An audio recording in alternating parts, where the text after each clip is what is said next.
bisa untuk tambah koleksi di bank sampah Panjenengan ya. Ini seterusnya ini ada botol plastik dan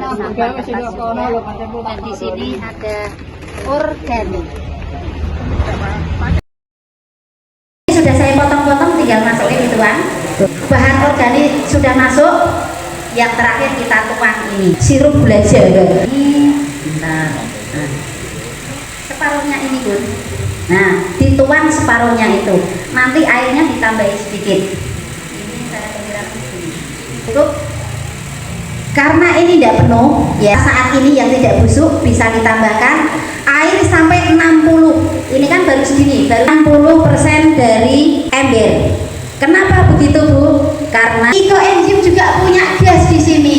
Makanya setelah kita tutup rapat, nah ini gasnya kan melumpuk.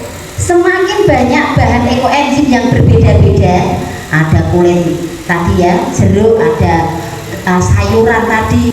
Beberapa sayur itu lebih banyak, buah juga lebih banyak, akan berpengaruh kan ekoenzimnya akan lebih baik. Nah, wabarakatuh.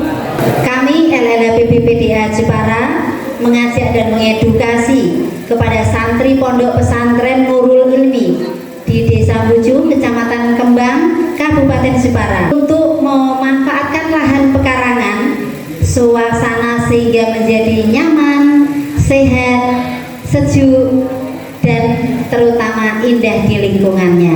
Dan kegiatan tanam pohon sistem pola asuh terkait dengan lomba gerakan Muhammadiyah peduli sampah. Dengan pendampingan ini harapannya untuk penanaman ke depan dengan benar, pemeliharaan yang baik, hasil yang memuaskan, bisa dikonsumsi sendiri dan bisa dijual, dapat mendapatkan hasil untuk membantu meningkatkan ekonomi keluarga besar.